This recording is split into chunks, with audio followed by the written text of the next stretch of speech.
Hello and welcome to another edition of the Swords of St. Michael's presentation of The Spiritual Combat by Dom Lorenzo Scupoli. We are in the final stretch. Thank you so much if you've been coming along with us every single week as we've hammered out these chapters. There's been so much going on, and this week is going to be really good because, like I said, 2 more left, and today we're going to look at the contemplation of death.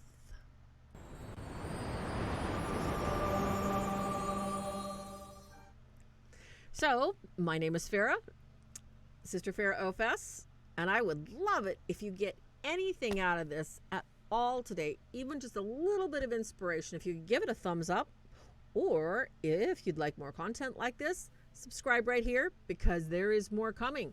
Our next one's going to be good, and I will do an intro about the next book we're going to cover because as a formation director, I loved getting together with some inspiration, discernment at the Blessed Sacrament, and just jumping into some wonderful applications that we can apply to our daily lives to practice what we're learning. So if you need to put me on pause, get some tea, chips, dip, whatever it is you have, enjoy. This is the Swords of St. Michael, and we are going to start, as always, on prayer and jump right in. In nome di Patri et Filio et Spiritus Sancto, sic erat in principio et nunc et semper et saecula saeculorum. Amen. Sanctum Michael Arcangele, defende nos in prelio contra nequitiam et insidiis diobliesto presidium. Imperire Deus, supplicis de pecamur tuque, princeps maletia celestis et animaliosque, spiritus malignos, qui ad perditionem animarum, pervegantur in mundo divina virtute in infernum detrude. Amen.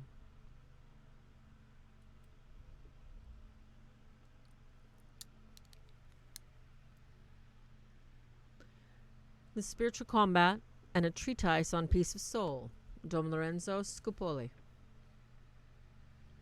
The Treatise on Peace of Soul.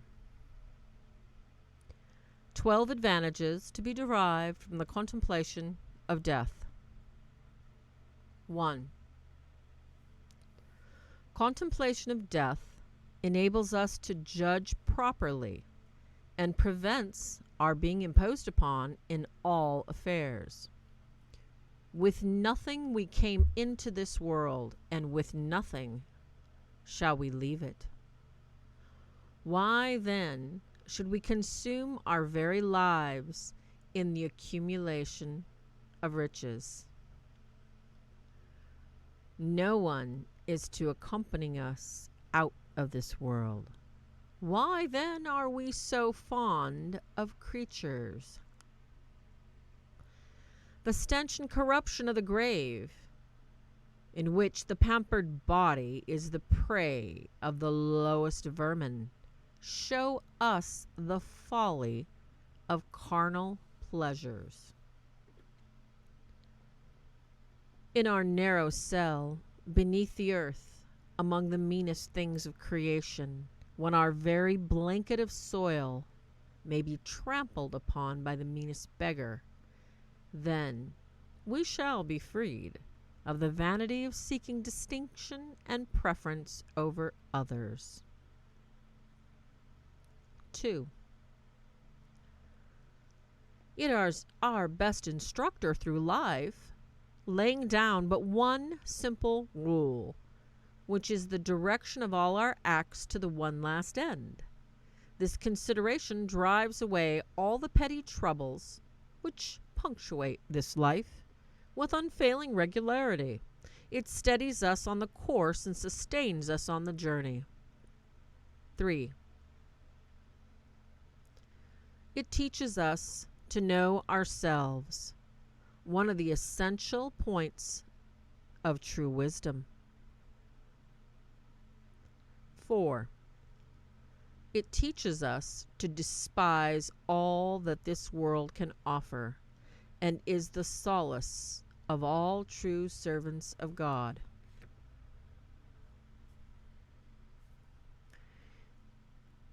5. It is like ice and helps to chill and deaden the fire of concupiscence. It is a bridle which curbs our sensual appetites. 6. It is a continual source of humiliation, a specific remedy against pride and vanity. 7. It is an excellent preservative against sin. In all thy works be mindful of thy last end, and thou shalt never sin. Ecclesiastes 7:40. 8. It brings exasperated minds back to peace and reconciliation. Whoever considers seriously that a certain and unavoidable death will one day bring him before the judge, who shows no mercy, but to those who show mercy to others, he will easily be induced to forgive. 9. It is an antidote against the pleasures and vanities of the world. Thus, the prince who once placed a jester in a crazy chair over a large fire told him very justly, seeing the jester's uneasiness, that life should be considered like a defective chair, which at any hour, at any moment, might fall to pieces, and the fire beneath the prince represented as the fires of hell, which everyone should hold in dread. 10. It teaches us a provident economy with regard to our salvation, by setting before our eyes the transitory character of this life, and the necessity of laying up a treasure of good works, while it is in our power to do so. 11. It induces us to embrace penances with a cheerful spirit. 12. It encourages us to persevere in the way of penance with unshakable firmness.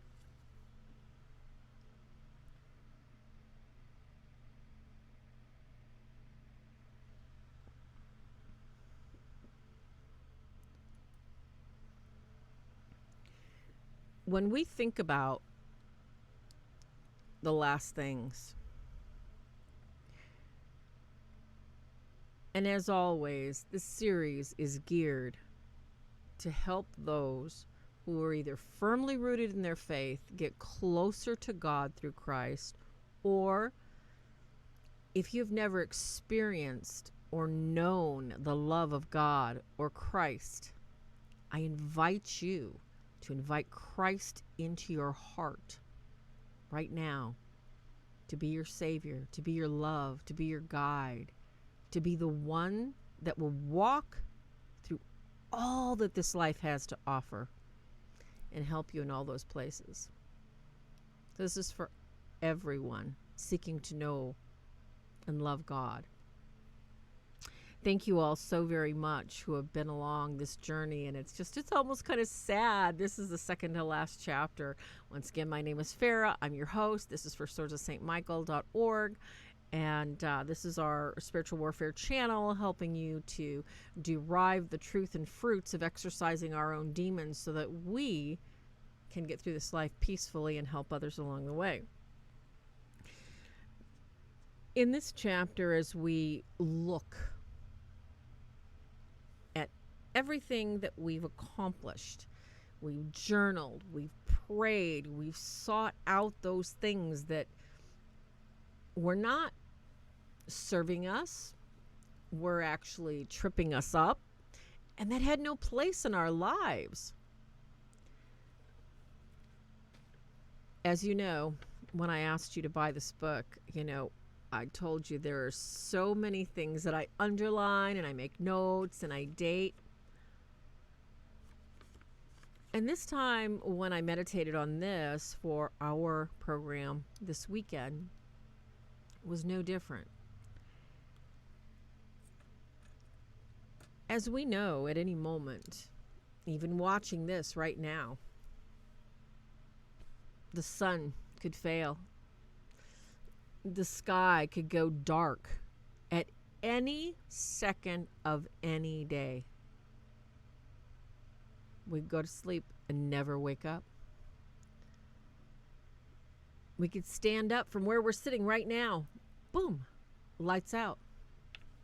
That's how it happened to Ken on Easter morning. Just boom, no warning.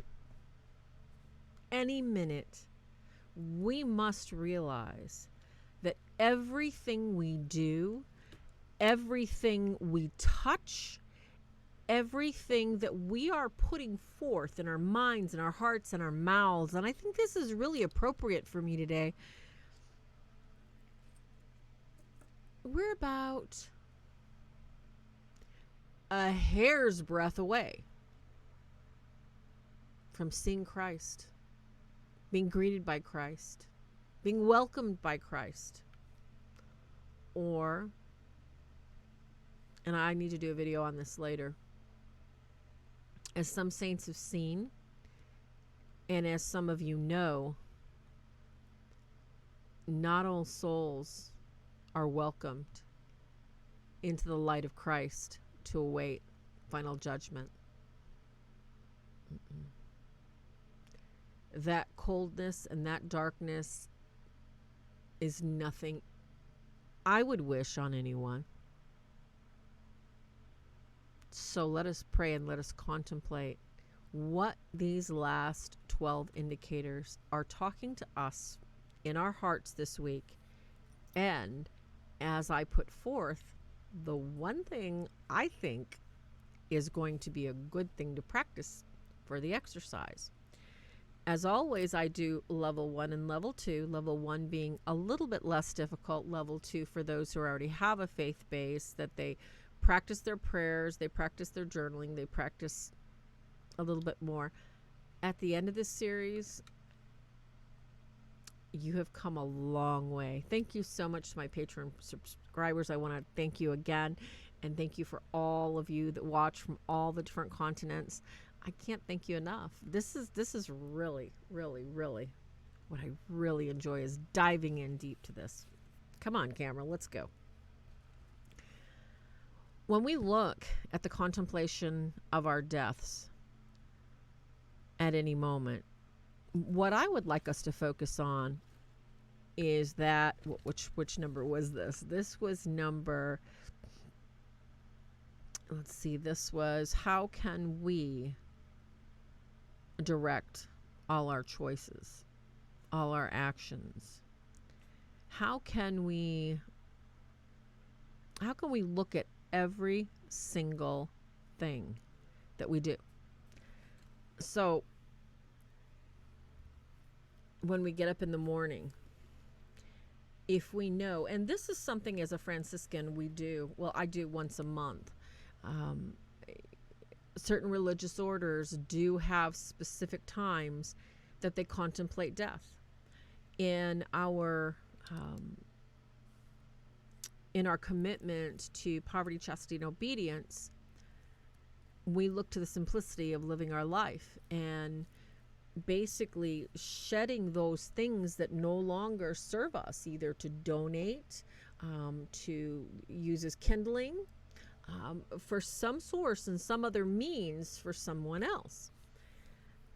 And this is really a good practice, and I haven't done this as much as I could have recently.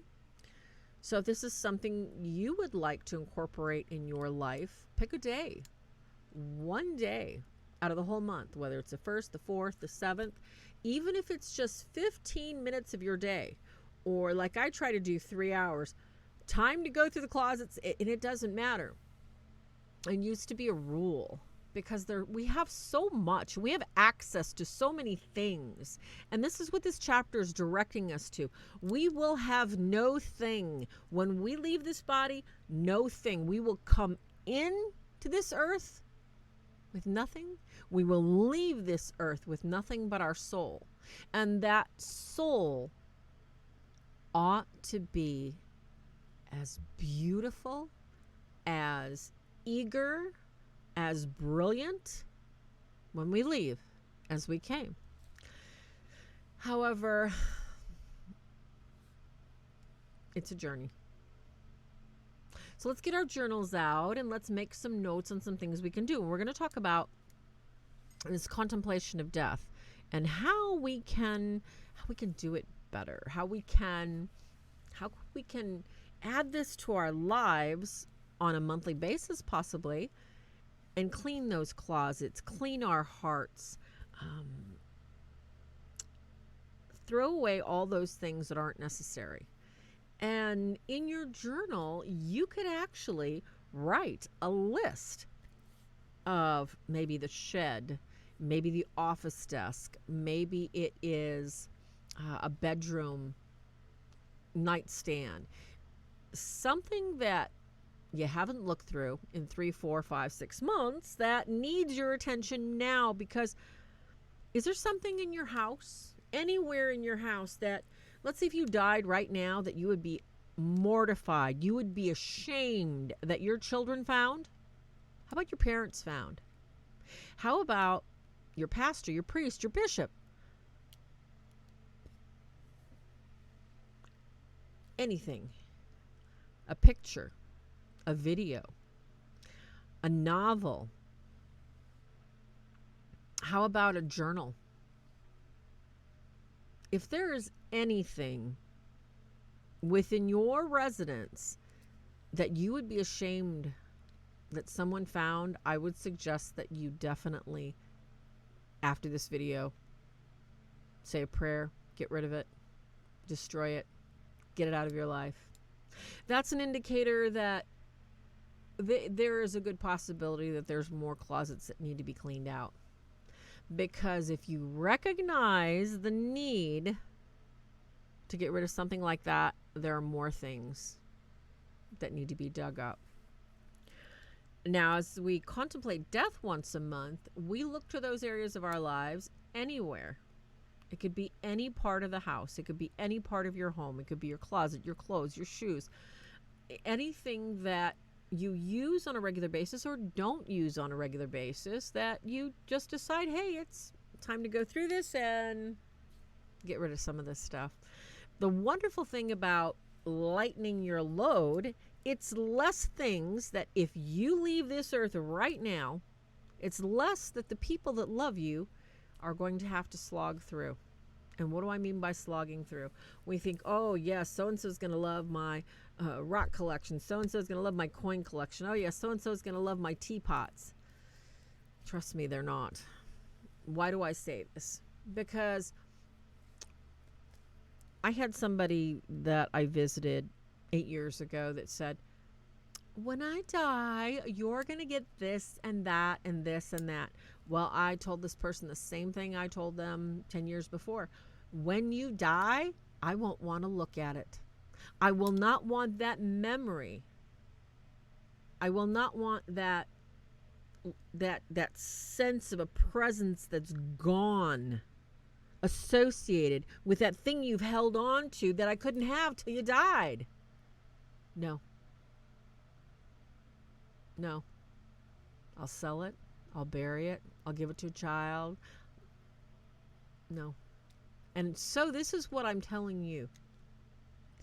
If there is something, anything that you possess, this is what the chapter is talking about. We can't take it with us. If there is something that you own, that you know would make another smile, that you know if something were to happen to you, I want this person to have that. Give it to them now. Give it to them this week. Do not wait another minute. Call them, package it, mail it, get it to that person. This is getting ready.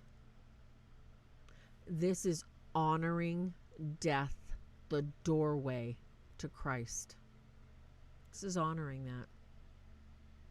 And as you start doing this once a month, you actually kind of look forward to it, because I don't think we realize how many things come into our life on a regular basis and how many things we collect and catch dust. And I had somebody walk into my house the other day and look at all my mother's paintings on the wall and go, wow, you've got a lot of pictures. And I didn't realize it, but I do have a pretty small house. But my mother's artwork does take up the majority of space on the walls. And I almost kind of felt bad, and I felt guilty. I was like, wow. But among all the other things I have, it's not entirely taking up every inch of space. But I thought, would maybe my brothers like one of these pieces of artwork? Or maybe I could donate this to a museum, since she is a rather famous artist out in the West. We need to think about these things. We need to think about why we need to have so much all the time. And it's not, and we see this every day when we walk and we go to our lives anywhere, entertainment or work. We've become hoarders of goods. I mean, we become hoarders of people. Whether we keep in touch with them or not, we keep them on our Rolodex. We hoard them on Facebook. We hoard them in our family. We hoard food. Death makes us all equal. We have nothing. This is the point of that chapter. Nothing. Nothing means anything when we cross. Nothing. Except the soul that we grew in mercy and grace, in reception and gift. Nothing. Let's get your journals out. Now, as I said, we're going to take a look at death and the contemplation of our death. And oh boy, there's a lot of stuff people are going to have to clean up after I die. I think I better get busy. And we're going to look at the top of your journal page, I'd like you to write, how can we direct all our choices, all our behaviors, and our actions towards our death? If we were to die, let's say the doctor gave you 1 hour to die.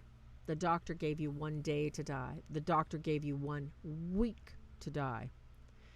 How would you, and take this to your meditation closet, take this to where you need to be with Jesus and think, all right, I've got 3 days. That would put me in mega freak out. 1 hour, oh my gosh, I don't even think I'd think. How about 1 week? 1 week would give us a little bit longer. But if a doctor told you your death was imminent and you had the opportune time right now to think, what do I need to do? And I'm not just talking about insurance and titles and taxes and a will, because that's the bare minimum. All of us ought to have something in writing, notarized with, I mean, even if we own just the clothes on our back, even if we just own maybe a cross and a pair of earrings, whatever it is, whatever small thing that we own, my possessions, I bequeath to. Pretty simple. Pretty simple. When we think about directing our choices and our actions and our behaviors, when we think about that, let's take that into our meditation closet and ask God, how may I redirect my love in my heart for you, Jesus, as I brush my teeth? This may be the last time I brush my teeth before they lay me in a coffin. This may be the last time I tell my wife, my child, I'm so proud of you. I'm so happy that you've become the person you are today. How can I lay my head down and think,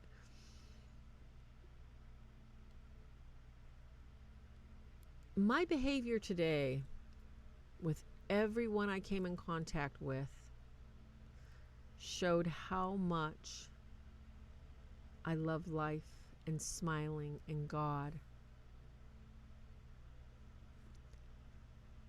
Can I lay my head down?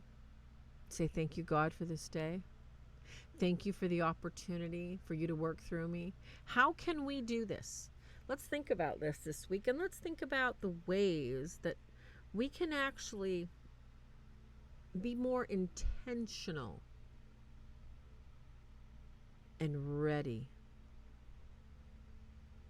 for that door to open as we exit this body and enter into the presence of Christ.